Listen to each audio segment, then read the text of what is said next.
the hip-hop gamer show. What it is, hip-hop gamer show. Yo, what's up? It's the one and only hip-hop gamer. Check this out, man. Something very interesting I want to share with y'all now that this game has been released. This is Bloodborne. Alright? Now, a lot of people's going crazy over this game. I've played it, and I'm gonna still continue to play it and stuff like that. Me personally, I don't like this game. It's not a bad game for those that do like it, but to me, I don't like the game. But there's something deeper that I've noticed in the industry since this game has come out, and I feel there's an extreme bias and there's big hypocrisy around the way this game is treated as opposed to other games. So we're gonna break all of this down, you know what I'm saying? So check it out. First thing, this may be minor to a lot of people, but obviously I'm coming to a point. Now, Bloodborne is a very difficult game. It's a very challenging game. And that's cool. There's nothing wrong with a hard game. There's nothing wrong with a game that challenges you. There's nothing wrong with a game that makes you think. You know what I'm saying? I've been playing games since the 80s, dog. I got them all, and played them all, still play them. Like, you know what I'm saying? I could go back to Keep Courage and Bonk's Adventure, all the way to Ninja Gaiden and Ninja Spirit, Vigilante, Splatterhouse, you name it. I played it. Contra, Akari Warriors. This is what I do. So I understand games that's difficult. So that's never the issue. To me, from an industry standpoint, something that I noticed with Bloodborne is that it's getting all these rave reviews, 9s and 10s and everything. And I'm excited about that. I love seeing games get great scores because I love to see positive energy around games. Don't get me wrong. But most importantly, I want to see fairness in the industry when it comes to things. So for one example, this game is very hard. You could die with one hit, sometimes 2 hits, but the game is very hard. It's very unforgiving. The game is hard. But then you look at a game like Knack that came out on the PlayStation 4 exclusive, and there was a lot of people that was reviewing this game that was slandering the game, talking about how difficult it was. When you play Knack on hard, you're gonna die a lot. Like, you know what I'm saying? Because it's like a lot of times just one hit, so you die a lot if you play Knack, you know, on hard or whatever. So the game is very unforgiving when you play on that level, and it was mentioned a lot in reviews, and it got slandered, and people was, you know, bashing the game. Yet Bloodborne comes out, and it's one of the hardest games ever in the Demon Souls and Dark Souls, you know, series. And it gets all this love and all this praise. And my thing is this, for the people that's reviewing the games that love these challenging games and all this other stuff, don't be one-sided and biased to Bloodborne. If you like challenging games, then like those same that same challenge that you get, show that same praise for other games that have hard difficulty that's unforgiving.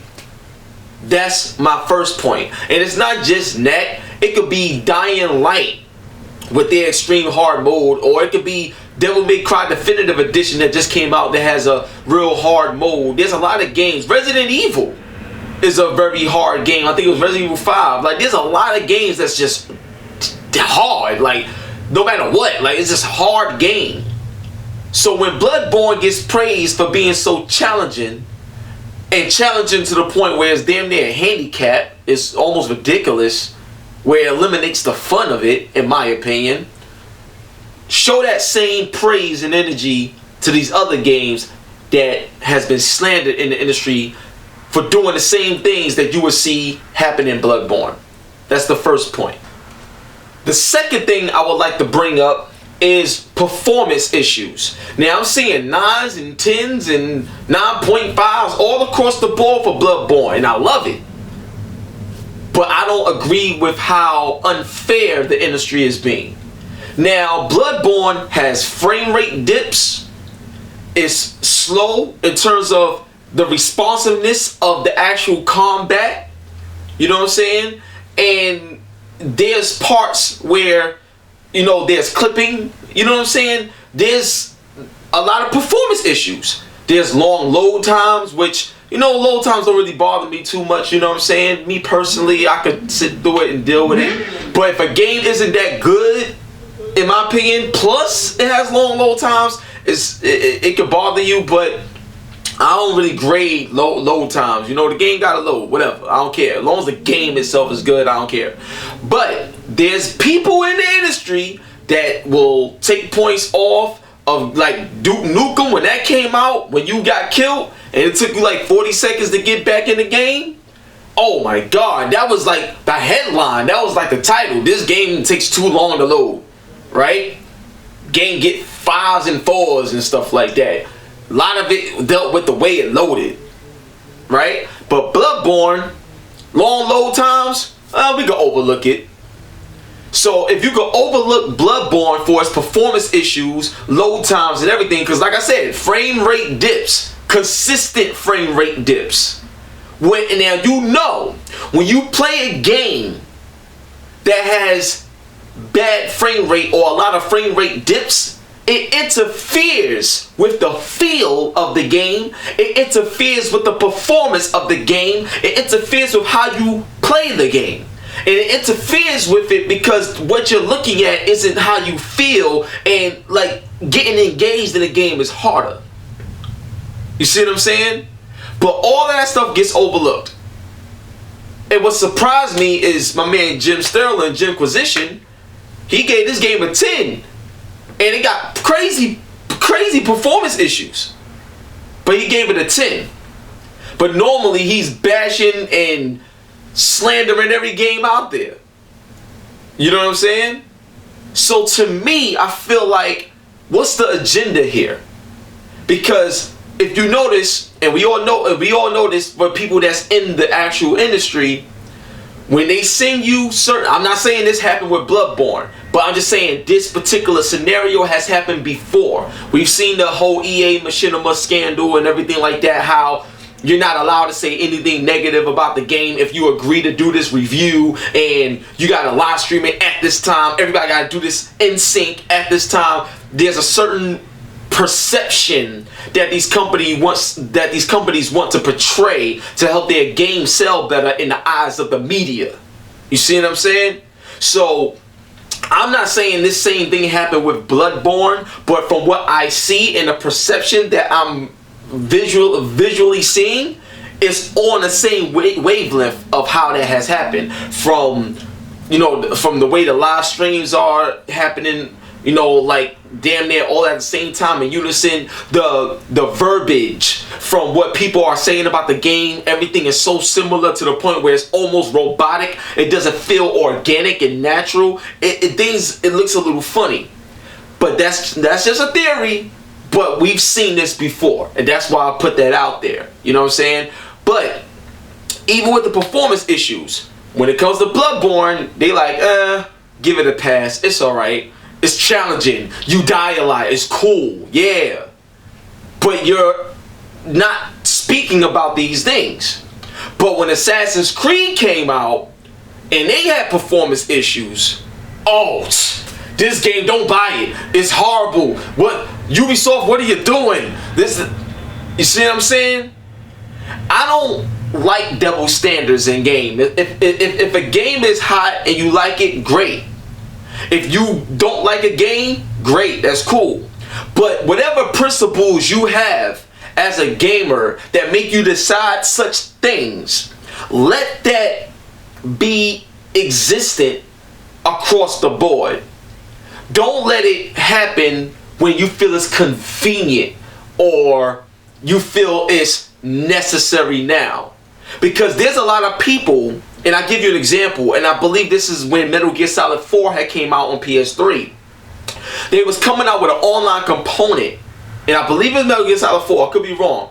But because they was coming out with this online component, a lot of people gave it props simply because it was Hideo Kojima's work. But in reality, the game didn't work that well. It wasn't really that good. And a lot of people was kind of afraid to say that because they was afraid of what people would say about them criticizing Kojima's work, considering Kojima's legendary status in our industry.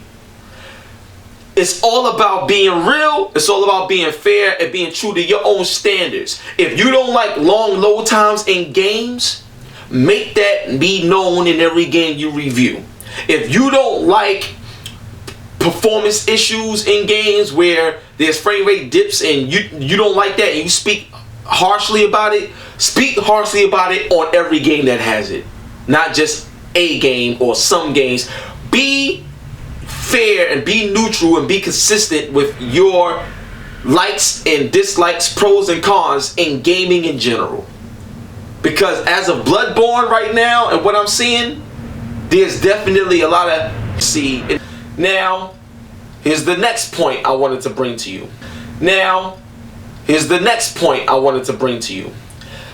A game being hard and a game being difficult is never a problem. But when a game restricts you, now you're making it hard based on restricting me, not so much of it being hard. So I'll give you a great example of what I mean about Bloodborne. Bloodborne's challenge and difficulty, it doesn't come from the game being so hard or the computer characters is, you know, the AI is so much better than you at fighting and combat. It's not that. Because I could kill the people. It's not a problem with me killing the people. It's just the way the game comes at you. There's really nothing you can do a lot because of the lack of abilities you have to maneuver and use in your arsenal to combat the way the game comes at you. So I'll give you an example of what I mean with this particular analogy. All right. When you look at Michael Jordan and Magic Johnson, they are both incredible basketball players, right? When they step on the court, Michael Jordan got 2 arms, 2 legs, a head, a brain. He got the same thing that Magic Johnson got. So when they go head up, now it's about who got the better skill, and you go hard. Cool. But the way Bloodborne appears to make their game difficult, it's like if Michael Jordan stepped on the court and a referee said, or the coach said, Michael Jordan, you can't use your right leg and you can't use your left arm. But Magic Johnson can use everything in his arsenal. But you can't use your right leg and your left arm. So Michael Jordan go out there and play. So now you gotta play like this? Like, you know, you gotta hop on one foot and jump. Like, you expect to beat Magic Johnson that way? So the point I'm trying to say is the game is hard and difficult to a fault. Because they're taking away things from you to make it hard, as opposed to giving you this full-on arsenal to fight against them. Now, I'ma say this. Just as well as I have to earn my keep and earn my progress in this game, the AI should be able to earn their kills on me if I gotta die this much. They should be able to earn it. Just like I gotta earn it, they should be earning it against me. You know what I'm saying? If I'm nice in this game, if I play Street Fighter on the hardest level and I'm whipping their ass on the hardest level, that's because my skill set is so good that no matter what you do on the hardest level, you can't rock with me. Because I earned that progression in skill and playtime. You see what I'm saying? It should never be a situation where I can't earn something, yet you making me play it. It defeats the purpose. And when you play a game, you don't play a game to die. So I'm going to give you something powerful that I feel is a major flaw in the thought process of what Bloodborne is. Check this out. Now, one of the quotes that came with Bloodborne, because I do have a review copy, thanks to Sony, I appreciate it. You know what I'm saying? I got a review copy. So, based on what their thought process is on why this game is difficult the way it is, check this out. So, and I'm gonna read it verbatim. Okay. Bloodborne, just like the Souls games to precede it, does not punish for the sake of punishing. It is challenging because it wants your focus. Right? Now, I'm gonna give you an example of that. If you ever watch Beyond Scared Straight, that TV show, you know, about the teenagers acting stupid and they need to be put in their place, scared straight and stuff, so they won't stay out of jail. They make you focus on the pain that they're giving you, because when you have a lot of pain, you're able to focus on what a person is trying to show you and trying to teach you. And then when you get their attention and you can reach them now they could make a decision based on having a proper focus on what you're saying, instead of it going in one ear out the other. They're going to receive what you're saying because they had to go through a lot of pain to get it. I understand that concept very well. I'm from Brooklyn, dog. I grew up. I know pain, son. Seriously. So I understand that logic, right?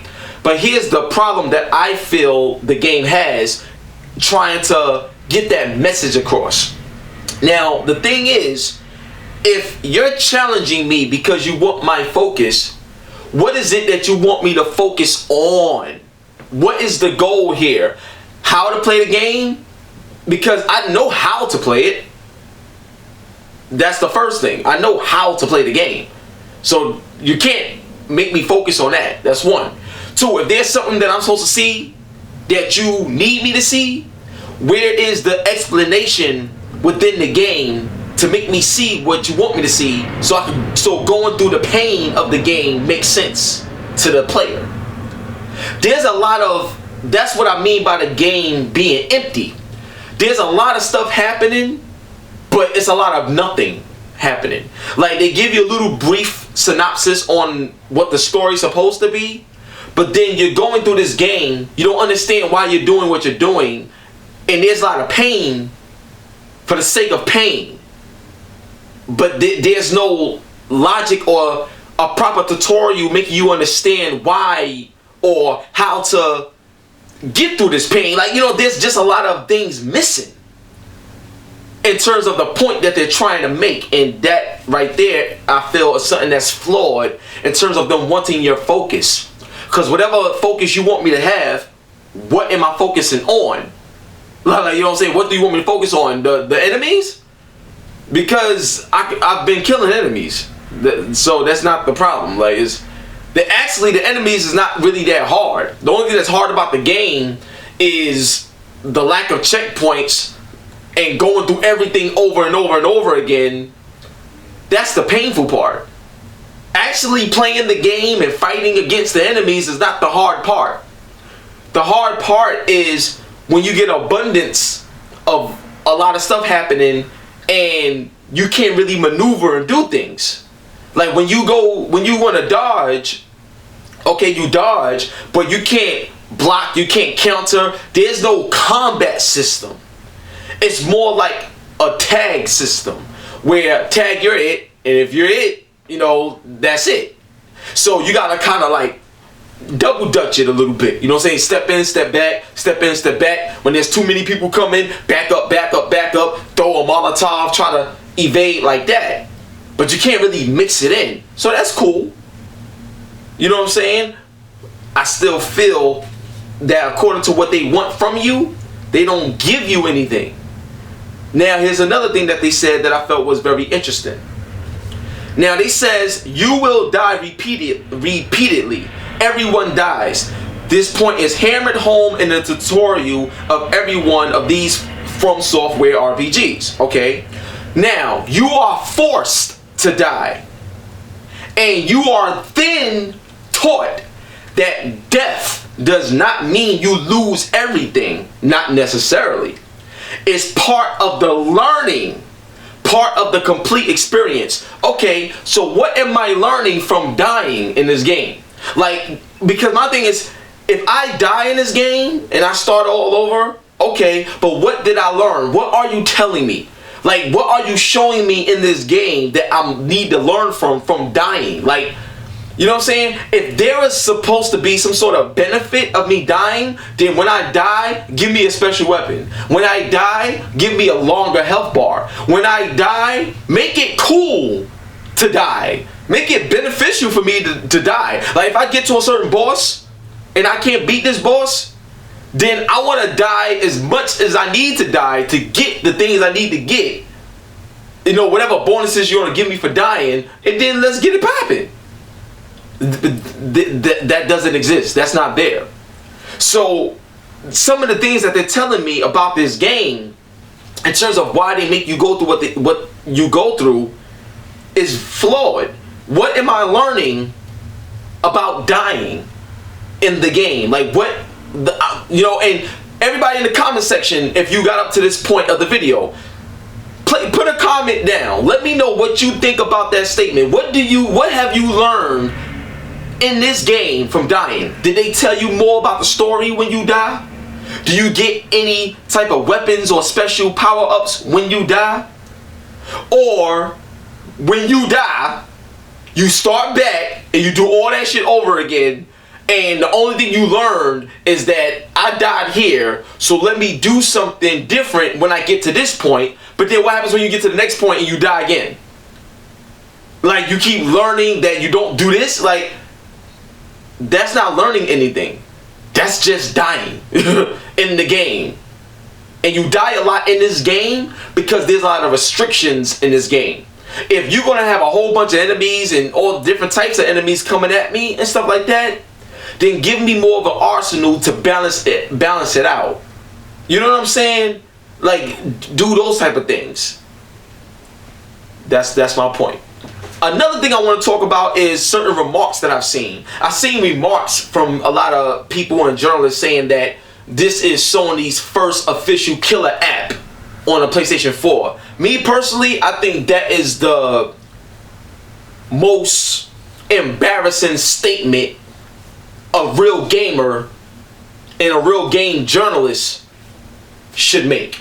And I'm going to tell you why. Since day one, Sony, Microsoft, and Nintendo had killer apps. Nintendo Wii U, Zombie U is a killer app. That game is fire. And that's another game that's hard.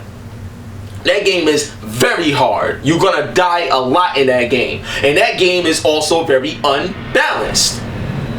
And also, why is it Zombie U didn't get a whole lot of praise like Bloodborne is getting? Because Zombie U is a hard-ass game. And when you die, you come back as a different person. And the person that you was, you see as a zombie. And you can kill your previous self. That is crazy right there. Zombie U is actually more impressive in a lot of areas than Bloodborne is. Where the praise at? You see what I'm saying? Now, another thing I want to talk about is Microsoft. When Xbox One came out, day one, you had Rise. Rise still to this day is a fire, incredible game from Crytek. That game is crazy hot. And with the praise, don't get a lot of love. Why? That's a killer app. It's crazy. And if anybody want to talk to me and debate me on why I feel Zombie U, Rise are killer apps, and then to go on to Sony, day one, Killzone Shadowfall. That's a killer app. Now hold up. Everybody's like, yo, hip hop, you losing me, dog. Killzone killer app, really, son? Really? What's so special about the game? What's so different about the game? First off, you got an owl in the game, so now you don't need a squad to be able to flank and do certain things. That right there is very hot and very interesting.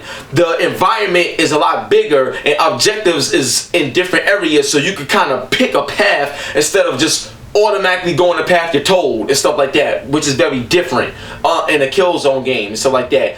Third, the graphics is insane, mind-blowing, crazy. 4, the melee kills in this game is amongst the most amazing I've seen in first-person shooters. So that's another thing that's crazy. Another thing about Killzone Shadowfall that I felt was amazing is the story. How this time you start out as a kid, you learn about the division in the wall. You learn about a lot of stuff in that game if you've been playing all the Killzones. That game is crazy. Weapons, all of that, crazy. You know what I'm saying? Knack to me was a killer app. Everybody go crazy over Crash Bandicoot, love Crash. Knack is like the future of that, and the game is incredible. Something that we never seen before. Going from big to small, medium-sized gameplay, all the stuff you could do, the elements that changes you when you outside in the sun, the ice on your body melts. Like, oh, what? Crazy killer app game. So Sony, Microsoft, and Nintendo had killer apps since day one. It's just that the industry don't know how to appreciate games anymore. Real talk. And Bloodborne, this game is not a bad game at all. I never said it was a bad game. It's not a bad game. I just feel that, you know, from my play experience, it's not a fun game. And if a game isn't fun, I don't really want to play it if it's not fun. Because I feel that every game should have a balance where it's like, I'm not dying for the sake of dying and I'm not getting none out of it. Like, you know what I'm saying? It has to be some sort of understanding or goal here. And when you play this game, that's the emptiness that I feel when I play it. Alright, cool. So look, I just want to say one love and God bless. This isn't a review of Bloodborne or whatever. I'm actually starting to get tired of doing reviews of games. I don't want to be put in that bracket of other people that review games and stuff like that.